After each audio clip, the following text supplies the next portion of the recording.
Bom dia, irmãos. Um prazer estar com os irmãos. Eu vou te falar que eu estava morrendo de saudade de vocês. Da família também, né? Mas a família estava... Eles deram um pulinho lá, né? Elas deram um pulinho lá. Crente que ia pegar frio. Chegaram lá, 3 semanas, 32 graus. Nem um dia de frio. Muita chuva, muita chuva. E o pastor comentou, né? Eu lembro que quando a gente falou com a igreja, o pastor falou que era um campo lá, né? Que precisava das nossas orações e tudo mais, mas eu não tinha ideia de como era de fato, né? E nesse período, né? Que a gente está lá, né? Eu sou membro da Segunda Igreja Batista, né? Então eu falei assim, vou descansar, né? Vou procurar uma casa espiritual para estar, né? Então eu fiquei peregrinando, né? Teve um pastor que falou assim, você não veio de rodear a terra, não. Eu falei, não, isso aí não. Isso aí só quem lê a Bíblia entendeu essa piada. Mas eu fui peregrinando, né? E aí eu fui em algumas igrejas, tenho recebido um cuidado, um carinho especial do pastor Reginaldo, né? Na realidade, nós dois, né? Um cuida do outro. No Dia dos Pais, estava eu e o pastor Reginaldo. O pastor Reginaldo já esteve aqui algumas vezes ali, né? Filho do coração dos Manzeni, né? Com Hélida, né? E aí, sozinho lá também, né? Aí no Dia dos Pais a gente fez um churrasco, ele fez quando ele vier aqui, pede para ele fazer o strudel. Fez um strudel. Eu falei, negócio bom. Mas eu vou aproveitar antes de iniciar, pedir para que os irmãos orem, em especial por algumas vidas e igrejas. Pastor Reginaldo é um deles.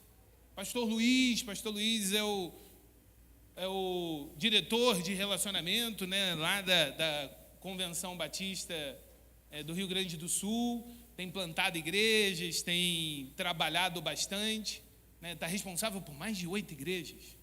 Então é algo que a gente que carece das nossas orações. Pastor Júlio é da Igreja Batista de Canoas, que é uma igreja que também carece das nossas orações. Está num processo de revitalização, um trabalho muito bonito. A Igreja Batista Gaúcha, que já vi pastor pregando até de poncho lá, mas que está precisando também de uma bênção do Senhor. A igreja... Eu falei com Renata que é uma igreja que me lembrou muito a nossa igreja, né? Não é tão grande assim, não tem tantos membros, tem 25 membros, mas canta hino do cantor cristão, a parede aí, e ela parece um pouco da nossa, né? Então, visualmente, ela parece a nossa um pouco. Os irmãos muito acolhedores, né? Na segunda semana que eu estava... Eu fui num culto, na semana seguinte fui convidado para um aniversário. Crente é bom, né? Ser crente é bom, porque você não fica sozinho, né? Eu estava lá sozinho, e aí todo final de semana tem alguma coisa para fazer, porque a gente é crente, né? E tem outras igrejas que carecem das nossas orações, né? A igreja de Palmares é uma igreja que carece de muitas orações. Eles passaram por uma necessidade bem forte nas últimas semanas, perderam o seu pastor. A gente tem ajudado lá como pode, né? E aí eu falei, né, eu estava conversando com a Renata, né, estar aqui hoje foi um presente de Deus, porque não estava programado, né? Eu vim, tinha um treinamento, um curso pela empresa que eu trabalho para fazer em São Paulo. Aí conversei com o meu chefe e falei assim, não posso ir para o Rio de Janeiro? E aí, do Rio, me viro para São Paulo. Aí ele falou assim, vai lá. E aí eu estou aqui, pela glória de Deus. Mas também vim para descansar e para ouvir, né? Mas aí o pastor rasgou a boca, né? E pediu para a gente estar aqui. Então, pela glória de Deus, pela graça de Deus, a gente está aqui. Eu queria compartilhar com os irmãos de um texto que está no Evangelho de Marcos, capítulo 5, verso 21. É um texto conhecido,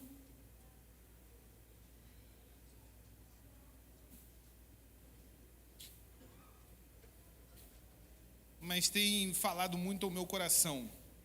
A palavra de Deus diz assim, a minha versão é uma versão um pouquinho diferente da dos irmãos, talvez, né? Talvez não, mas ela diz assim: após a travessia, Jesus ele tinha acabado de passar o barco, né? Tinha liberto um homem que tinha muitos demônios, e aí ele agora vai fazer a travessia.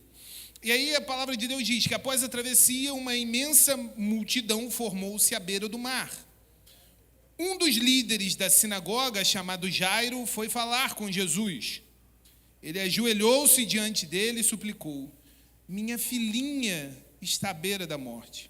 Vem comigo, impõe as mãos sobre ela para que ela melhore. Jesus foi com ele. E a multidão inteira os acompanhou, apertando-o e empurrando.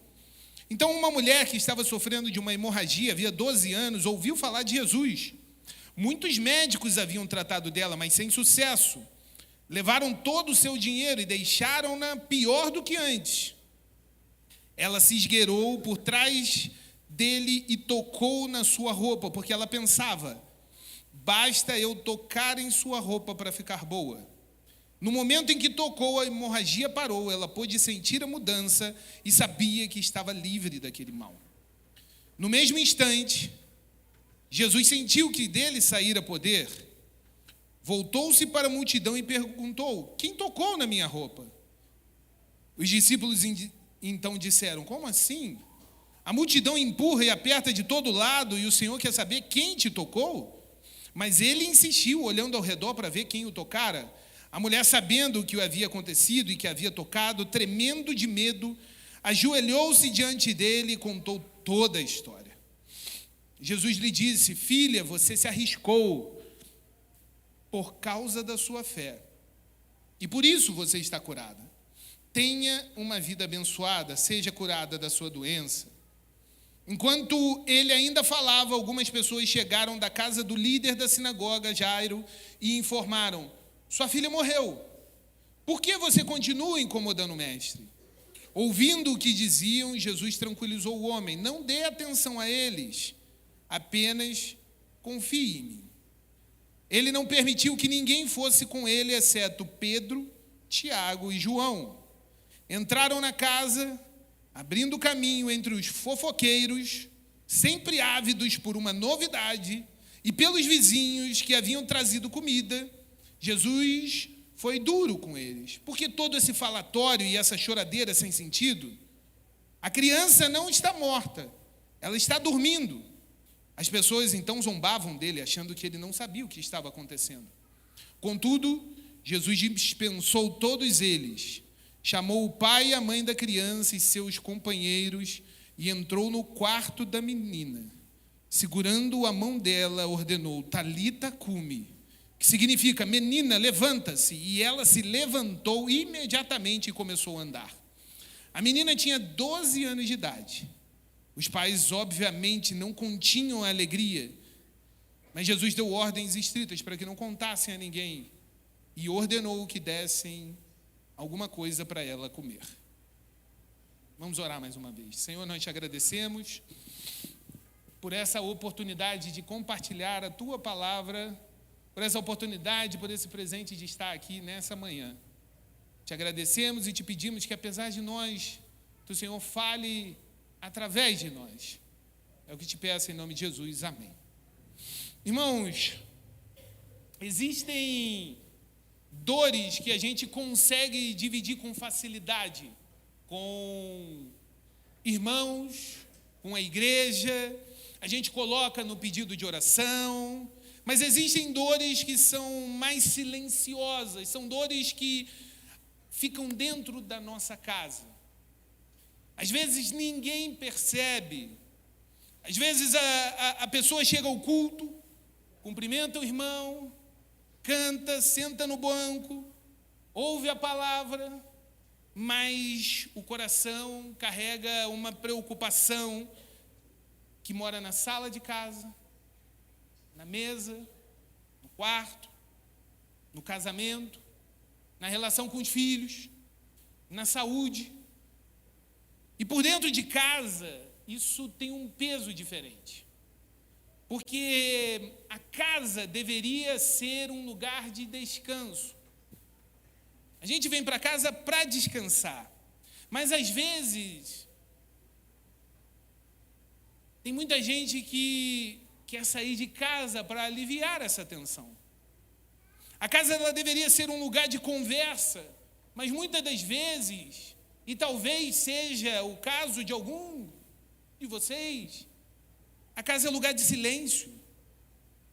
Deveria ser um lugar de afeto, mas às vezes o carinho vai ficando raro. Não necessariamente porque deixou de existir amor, mas porque a vida cansa. As ausências aumentam, as preocupações vão tomando espaço, e é aí que o texto de Marcos 5 fala conosco, porque ele apresenta uma casa assim, a casa de Jairo. Marcos nos mostra um homem que era conhecido, ele era respeitado, ele tinha uma responsabilidade religiosa diante da comunidade, ele conhecia a sinagoga, ele conhecia a tradição, ele conhecia a escritura, conhecia a ordem de culto, conhecia a lição da EBD, conhecia o povo, conhecia tudo. Era alguém já acostumado a ver pessoas chegando com as suas demandas espirituais, e talvez ele era até uma pessoa que tratava dessas demandas espirituais. Mas naquele dia, naquele momento que ele foi encontrar Jesus, não era o líder que estava ali, não era o líder que aparecia diante de Jesus, era um pai. E isso muda tudo. Porque chega um momento em que nas nossas vidas, não importa se eu sou teólogo, se eu sou engenheiro, se eu sou médico, se eu sou o presidente, se eu sou o bambambam. Chega um momento em que o nome que a gente tem fora da casa não resolve a dor que a gente tem dentro da casa. A posição que nós temos, o reconhecimento, ele não cura, ele não trata, ele não reduz o sofrimento. Jairo, ele tinha uma função pública, mas ele tinha uma angústia particular. Ele era respeitado na sinagoga, mas a sua filha, a sua filhinha, estava morrendo. E o interessante, né, é que muitas vezes a gente perde muita coisa nas traduções, mas algumas versões não perdeu esse filhinha. A Bíblia diz que ele se prostra aos pés de Jesus e diz: minha filhinha está à morte. E esse filhinha ali, né, no original, mostra que era a alegria da casa. E eu não consigo nem imaginar uma perda como essa. Não gosto nem de imaginar. Era a alegria da casa. Era quem enchia a casa. O texto, esse filhinha, ele traz essa força nessa palavra. Era aquilo que enchia a casa. E ali, ele chega para Jesus e não faz uma oração elaborada, com um texto bonito. Ele só faz uma oração curta e direta, uma oração de um pai, dizendo: Senhor, vem, Senhor. Talvez é só isso que a gente precisa fazer hoje. Senhor, vem.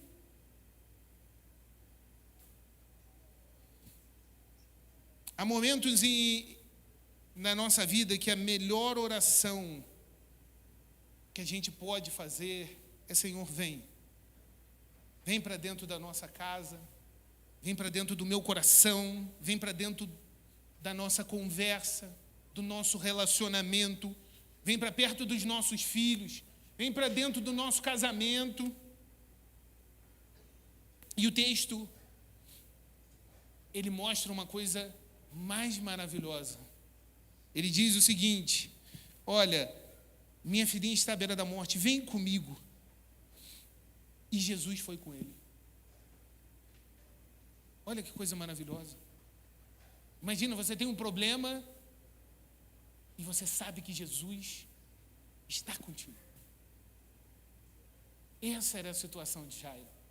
Jesus estava com ele. Jesus foi com ele. E essa frase, ela traz um consolo para a gente. Porque Jesus, ele não despreza a dor. Ele não desprezou a dor.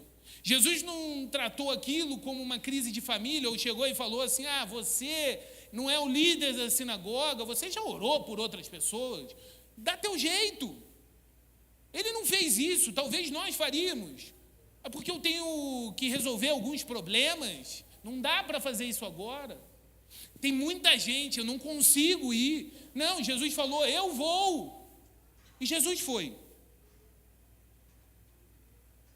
Esse é o Cristo que nós anunciamos hoje. É o Jesus que vai com a gente. E você crê que Jesus está contigo? Jesus está conosco. Ele não se assusta com aquilo que está desorganizado dentro de nós. Ele não vira o rosto para a casa que está sofrendo. Ele caminha conosco. Mas no caminho acontece uma interrupção. Uma mulher que estava enferma há 12 anos toca nas vestes de Jesus e é curada. Vejam que coisa interessante. E aí, esse é o momento que a gente atrapalha Libras, porque eles não sabiam. Mas vejam que coisa interessante. Aquela mulher começou a sangrar 12 anos atrás, no mesmo momento que aquela menina nasce. Então, Jesus, ele estava se deparando com uma vida que estava recomeçando e uma vida que estava acabando. Uma mulher que estava sangrando há 12 anos e uma criança que há 12 anos era a alegria de uma família.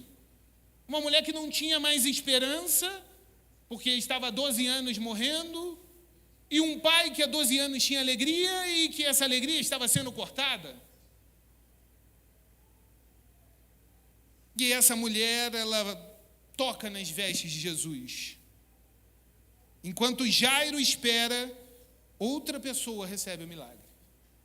Enquanto a filha dele piora, Jesus para e conversa com aquela mulher. E aqui a gente encontra, eu acho que o nosso principal desafio. É difícil esperar quando a nossa casa está em dor. É difícil ver Deus agindo na vida de outros enquanto nada acontece na nossa.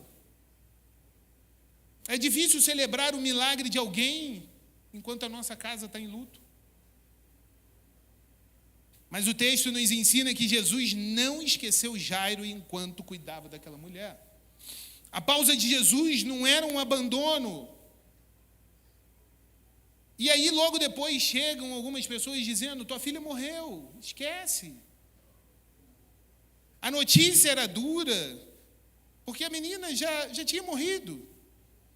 Mas a conclusão deles estava errada. Eles pensaram que diante da morte, Jesus não deveria ser mais procurado. Pensaram que havia um limite para incomodar o mestre. Eu quero te dizer, não existe limite para incomodar o mestre. Incomode. Jairo recebe então uma palavra, não temas, crê somente. E aí no grego essa expressão ela carrega a ideia de, olha, agora não é você que vai me levar à sua casa, sou eu que vou à sua casa. Não é você que governa as coisas. Pare de ser governado pelo medo. Jesus, ele não ignorou a dor, ele não fingiu que a notícia não era grave. Ele falou, não, ok, vamos lá. E é aqui que esse texto ele encontra as nossas vidas e as nossas famílias, porque talvez muitas famílias, muitas pessoas entraram nessa manhã com vozes dizendo que não adianta mais. Não adianta mais orar por aquele teu filho.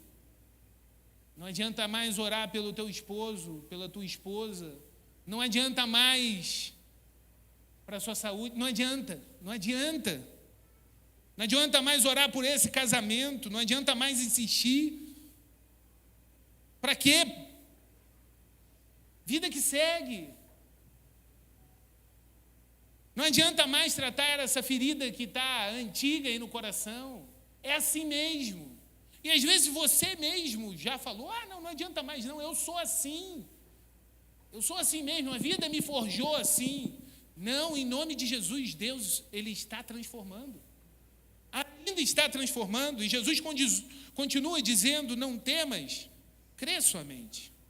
E a primeira coisa que eu aprendo com esse texto de Jairo é que para que as coisas aconteçam, a nossa família precisa levar a dor para quem resolve. Para de ficar jogando no Facebook, no Instagram, não sei o que, leva para Jesus. É Jesus que resolve as coisas. Ele não tentou resolver tudo sozinho, Jairo não tentou resolver sozinho, não postou nas redes sociais, alguém pode aí ajudar minha filha que está morrendo? Não foi procurar o médico, não. Ele não ficou preso nem na aparência dele, porque às vezes nós somos, eu sou diácono, eu sou pastor, eu não posso, eu sou um líder renomado. Ele não fez isso. Tem muita gente que sofre tentando manter uma imagem. Por fora tudo parece em ordem, mas por dentro, cansaço, ressentimento, preocupação. E muitas vezes o nosso orgulho impede que a oração saia do nosso coração de verdade. A rotina impede que a gente pare, a nossa casa pare para buscar ao Senhor. E Jairo nos ensina que não existe vergonha em se prostrar. Não diante de qualquer um. Não diante do pastor, do diácono. É se prostrar diante de Deus. Não há vergonha em dizer, Senhor, a minha casa precisa de Ti. E ele não falou, isso daqui é um outro ponto muito interessante. Ele falou isso para Jesus, mas tinha milhares de pessoas olhando para ele. Imagina. É como se alguém chegasse aqui no meio da igreja e falasse, não, eu preciso de ajuda.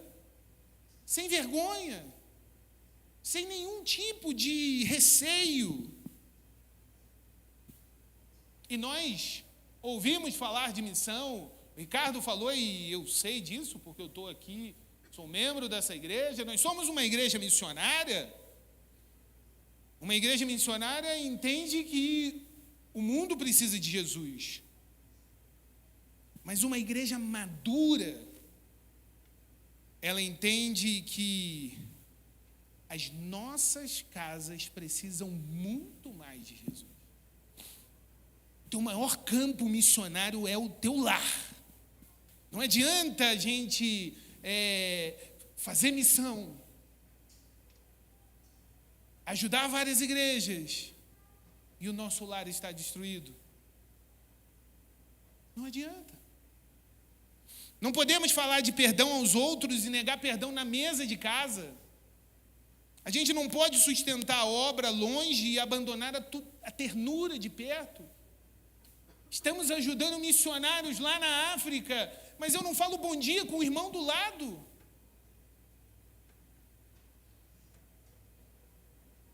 Há relacionamentos que precisam ser alinhados. Há casamentos que precisam voltar aos pés de Jesus. Tem pais que precisam levar seus filhos aos pés de Jesus. Há filhos adultos que precisam levar os pais a Jesus. Porque nós amamos a Deus. Eu não estou falando que ninguém aqui ama a Deus, que ninguém aqui é salvo. Nós amamos a Deus. Mas a gente precisa reaprender a orar junto. Como um corpo. Um corpo só. Um só espírito.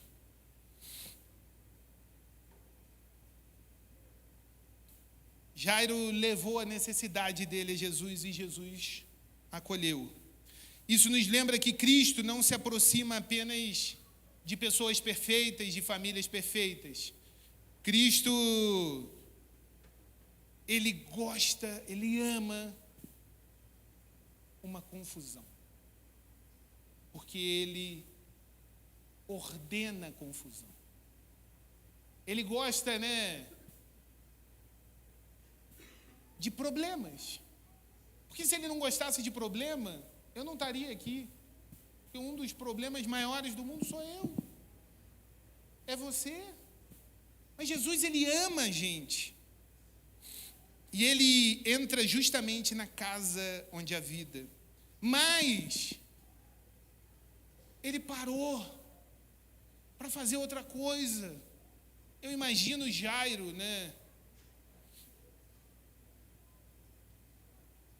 Rebeca, eu não estava, Renata nem me ligou, eu ainda trabalhava aqui em Petrópolis. E Rebeca, uma vez, ela desmaiou. Renata,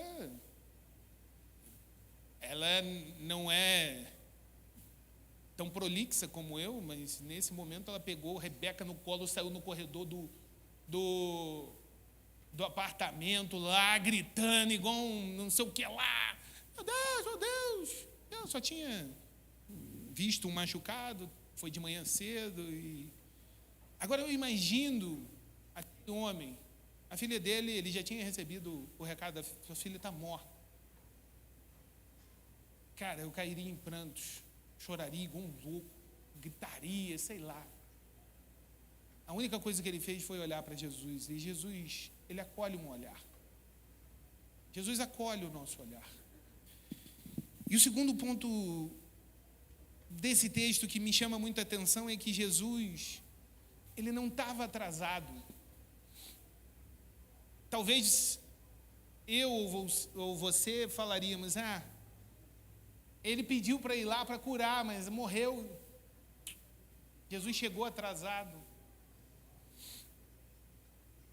Para Jairo era urgente, e era urgente, sua filha estava à morte. Cada minuto tinha um peso, mas Jesus, Ele parou para caminhar, para tratar de uma mulher enferma. E nós precisamos estudar com cuidado esse tema aqui, porque Jesus, Ele não estava sendo indiferente à dor de Jairo. Jesus, Ele estava revelando para Jairo, para a mulher do fluxo de sangue, para mim e para você, Delto, que o tempo está nas mãos dele. Para Jesus não tem tempo. Não tem tempo bom, não tem tempo ruim, não tem 2 horas, não tem 1 hora. Para a gente tem, daqui a pouco a gente olha no relógio e fala assim, opa, está na hora. Para Jesus não. Para Jesus não tem tempo. A nossa pressa é real, mas a soberania de Deus, a soberania de Cristo também é real. A nossa dor, ela é legítima, mas Jesus, Ele continua governando a história. E muitas famílias, muitos de nós vivemos esse intervalo. O intervalo entre a oração e a resposta, entre o pedido e a restauração, entre uma conversa difícil e a reconciliação. E nesse intervalo é que o medo fala mais alto no nosso coração. Aquela frase, tua filha morreu, parecia encerrar tudo, mas Jesus não permitiu que aquela notícia governasse o coração daquele pai. Ele disse, não temas. E essa é uma palavra não fácil, porque é um chamado para ele negar a realidade. Mas é difícil negar a realidade. E a fé é isso. A fé cristã não é fingir que não existe uma dor. A fé cristã não é fingir que não temos um problema. Não, sou crente, não tem problema. A fé cristã não é, não, vamos fazer isso, vamos fazer aquilo, não tem crise conjugal, que o filho não está distante, que está se perdendo. A fé cristã, ela olha com realidade e honestidade para dentro do nosso lar, das nossas vidas, mas ela se recusa a deixar que aquela seja a última palavra.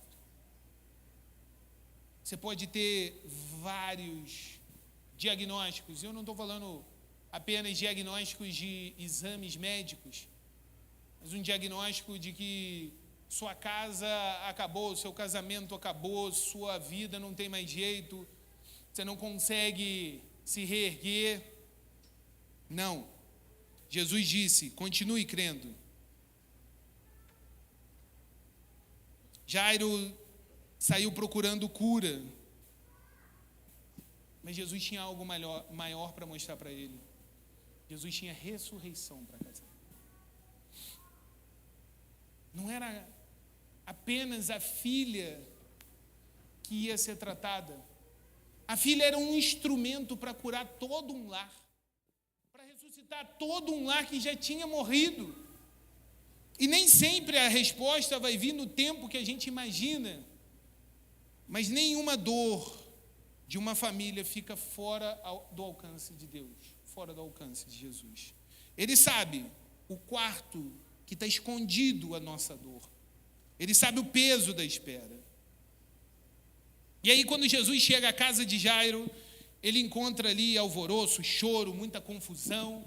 E aí vem um terceiro ponto que, para mim, é maravilhoso. Eu já passei por essa mensagem, por esse texto, algumas vezes, mas nunca tinha esse ponto específico falado o meu coração. E ele falou nesse momento, né? Havia pessoas lamentando, como era de costume naquele tempo. O luto era público, ruidoso.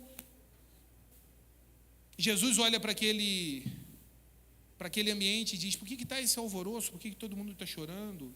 A criança não está morta. E aí o texto diz que as pessoas riram. E riram porque nem todo mundo que estava ali compartilhava da fé que Jesus estava chamando Jairo a exercer. E a primeira coisa que Jesus faz é retirar todo mundo dali. Irmãos, às vezes o milagre ainda não aconteceu na nossa vida, porque a gente não retirou as pessoas que deveriam ser retiradas da nossa vida, do nosso convívio. Tira do seu convívio aquela pessoa que deveria estar fora. Tira aquela prática que a gente tem que deveria ter saído. Existem coisas que precisam ser retiradas do nosso lar para que o milagre aconteça. Senão ele não vai acontecer. E não é Jesus. Jesus, ele chega e chama Jairo a exercer essa fé, mas os próximos da dor estavam distantes da esperança que Jesus estava falando. E esse detalhe para mim foi muito forte, porque Jesus começou a tirar as pessoas do lugar. Jesus não começou pelo milagre. Imagina Jairo ele estava apressado pelo milagre. Mas Jesus chegou tirando gente que não deveria estar na casa. Ele não permitiu que incredulidade ditasse o clima daquele ambiente. Ele não expôs a menina para satisfazer curiosos. E às vezes tem gente que está no nosso lado por curiosidade. Não porque está do teu lado, porque a fé é compartilhada. É curiosidade. E Jesus nos ensina algo valioso, que nem toda voz deve entrar na dor na nossa família. A gente não deve ouvir todo mundo. Nem toda opinião precisa ser acolhida.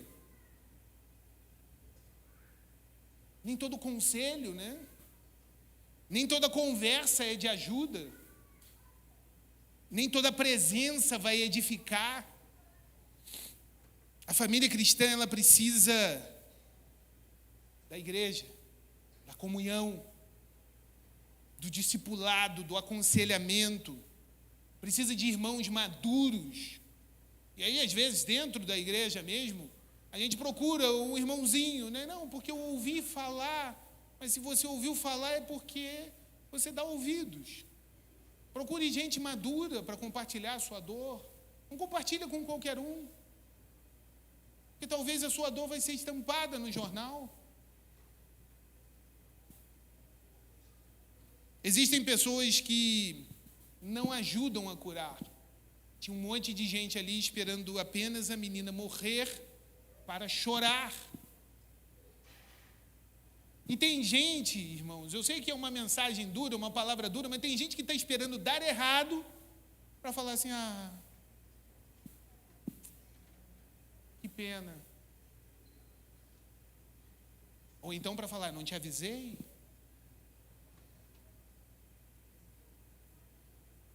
Ele é assim mesmo. Ela sempre fez isso. Existem ambientes que não fortalecem a nossa família, não fortalecem a nossa fé, alimentam comparação, acusação, amargura. Antes de Jesus levantar algo dentro da casa, ele precisa remover aquilo que está sufocando a nossa fé. E talvez pode ser que não seja ninguém. Você pode estar falando assim, não, eu não tenho ninguém, não tenho. Eu gosto desse texto, porque vocês viram comigo, né? Tem gente que não gosta dessa versão, mas eu gostei muito, porque falava assim, olha, ela falou o seguinte, né? Entraram na casa, abrindo caminho entre os fofoqueiros, sempre ávidos por uma novidade. É uma tradução muito bacana, né? Mas às vezes você vai falar assim, não tem nenhum fofoqueiro aqui em casa. Não tem ninguém, eu não compartilho isso com ninguém. Só Deus e eu sei disso. Mas talvez é o teu eu que não deixa o milagre entrar. O orgulho. Uma palavra repetida por vários anos, eu não consigo, eu não posso, eu não quero. Pode ser a frieza que foi se tornando normal, uma rotina sem oração. A ausência de perdão. Jesus, ele dissipou todo o barulho, esvaziou o quarto. E esvaziar o quarto para nós talvez seja voltar a conversar com mansidão, numa conversa que sempre há rispidez. Talvez seja a gente desligar algumas vozes para ouvir a voz de Cristo. Estamos ouvindo várias vozes. Talvez seja parar de expor a dor para uma família, a dor da família, a quem não quer ajudar a carregar essa dor junto. Talvez seja deixar de alimentar dentro de casa aquilo que já adoeceu em nossa casa. Jesus tirou tudo isso. E o que ele fez? Ele entrou com o pai e a mãe. E 3 discípulos. Ele tomou a menina pela mão e disse lá, o Talita Cumi, levanta. Marcos preservou essa expressão em aramaico, e até nas nossas traduções, nas nossas versões, nós temos essa mensagem. Por quê? Porque é uma frase simples, quase doméstica. É a frase que eu usei para a Rebequinha hoje, de manhã. Rebequinha, vamos embora. Está na hora do culto, Rebeca. Foi isso que Jesus fez. No ouvidinho dela, falou assim, menina, está na hora. Está na hora. Ei, está na hora. Jesus está falando isso contigo hoje. Está na hora. Está na hora da coisa acontecer no seu coração. Para de lutar. Está na hora de você aceitar Jesus, se você ainda não aceitou. Está na hora de você colocar a sua vida, a sua família, o seu filho, o seu casamento, a sua vida espiritual na mão de Jesus. Está na hora. Jesus, ele não gritou, ele não fez espetáculo, ele não deu um duplo twist escarpado. Quero ver essa.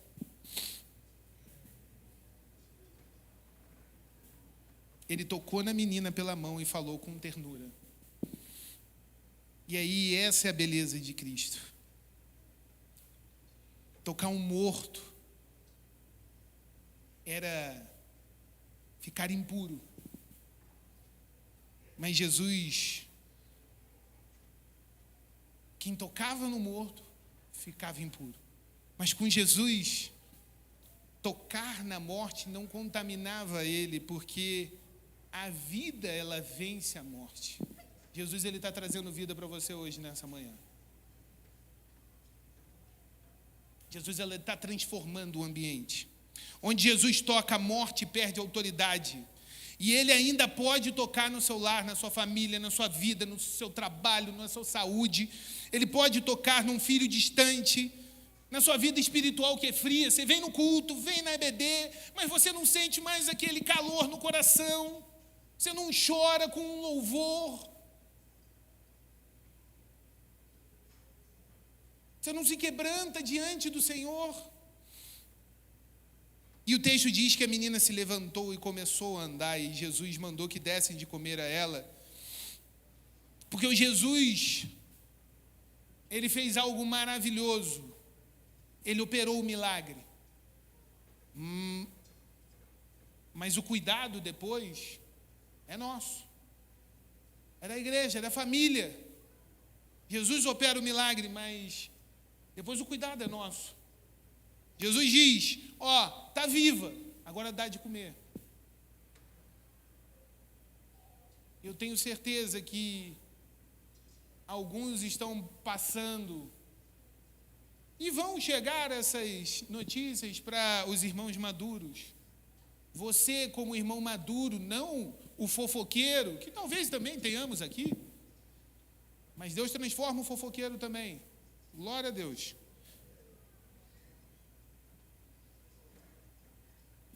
Você vai cuidar daquele que precisa receber de comer. Uma vida espiritual restaurada precisa ser alimentada com a palavra de Deus. E nós precisamos orar para que essa palavra, ela esteja conosco. Nós vamos louvar ao Senhor, e eu aprendi uma coisa. Eu falei isso lá no Rio Grande do Sul, né, numa das igrejas que eu preguei, pastor. Eu já tinha ido algumas vezes e deu para identificar que não tinha visitantes. Aqui eu não sei, né, já estou há algum tempo, pode ser que tenha visitantes, a gente é maior. Mas eu falei que eu aprendi aqui, na segunda igreja batista, que eu não devo deixar um apelo nunca de ser feito. Por dois motivos, né? Outra história, em outro momento eu conto. Mas teve uma... Nunca tinha feito apelo aqui, Edelto. Eu estava aqui numa pregação, o pastor ainda não tinha vindo. E eu lembro que eu estava pregando uma mensagem e Deus estava assim, faz o apelo, hein? Faz o apelo, faz o apelo. E eu falei assim, mas se ninguém levanta... É meu ego, né? Se ninguém levanta, né? Talvez a mensagem não foi legal, né? Não mexeu, né? Mas eu fiz um apelo. Aí levantou um irmãozinho lá atrás a mão, que havia sido convertido aqui, que tinha conversado com o pastor Edelto.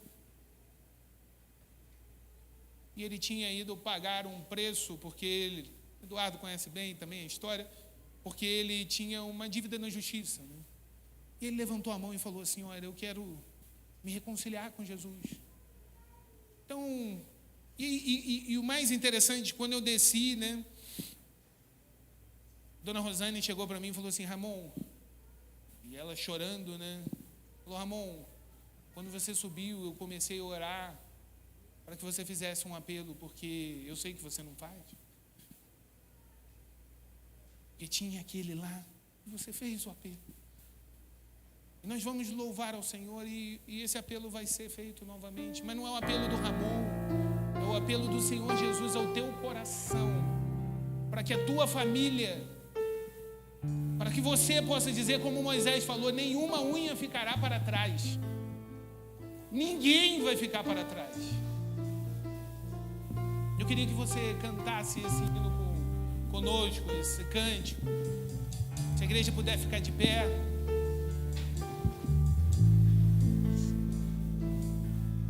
bendita será nossa casa, benditos serão nossos filhos e nós glorificaremos ao Senhor.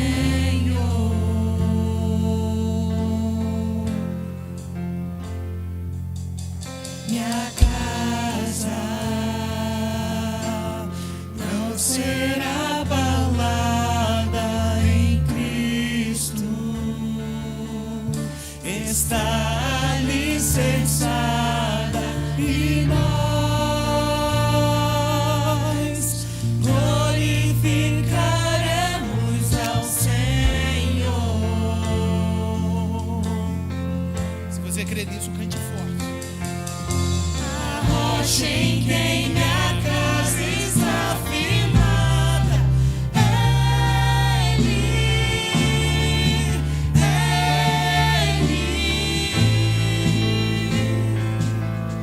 o amor que alcançou a minha casa, Ele.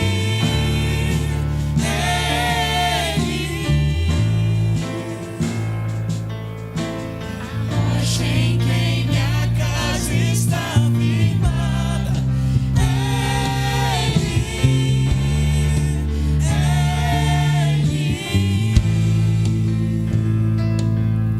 o amor que alcançou a minha casa, Ele.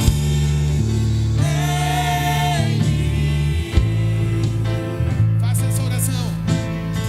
Meu Jesus, eu te entrego minha vida, te dou meu lar, minha família,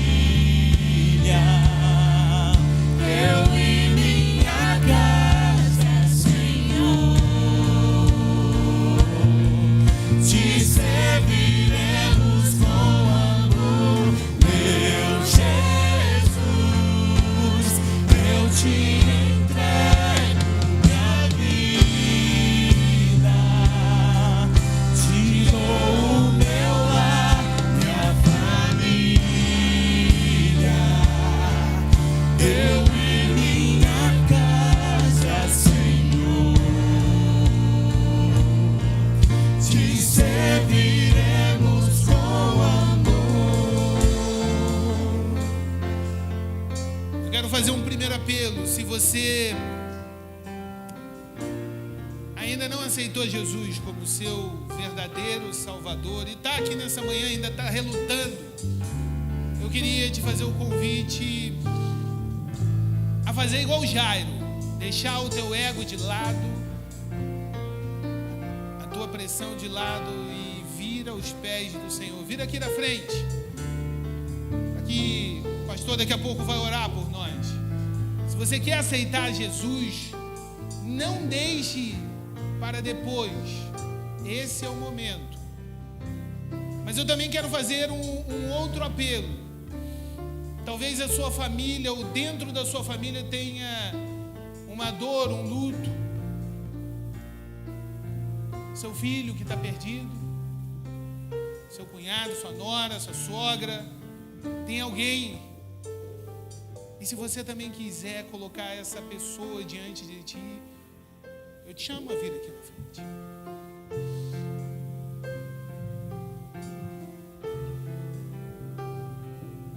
Nossos lares são do Senhor, a nossa casa é do Senhor. Deus te abençoe. Jesus, Ele quer transformar aquilo que é dor em alegria, aquilo que é luto em vida. Não deixe para depois o que Jesus pode fazer hoje. Não deixe pelo ego. Você vai perder seu filho para esse mundo. Você vai perder a sua esposa, o seu esposo. Não.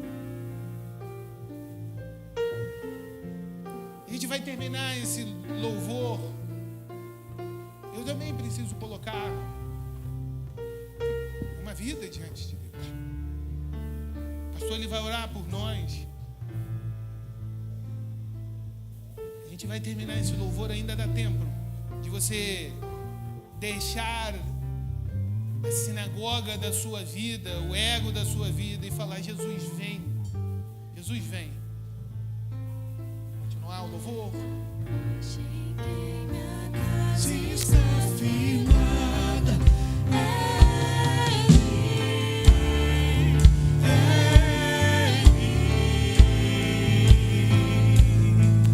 O amor que alcançou a minha casa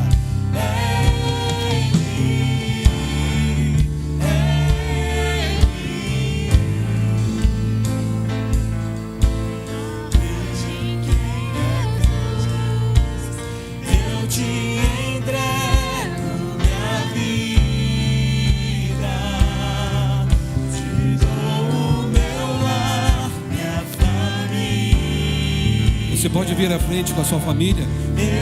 Consagre diante de Deus. Se Deus está falando contigo, venha. Nós vamos orar por você. Há esperança para a sua casa, há esperança para o seu casamento, há esperança para a sua geração. Jesus está aqui. E é o mesmo Jesus que diz para você: ande, levante-se, eu hei de fazer algo novo na sua família. Você crê nisso? Então venha. Nós vamos orar nesse momento. Pode sair do seu lugar. Coloque a sua família no altar do Senhor, em nome de Jesus. Aleluia. Pode vir. Louvado seja o nome do Senhor. Nada é irrecuperável para Deus. Te serviremos com amor.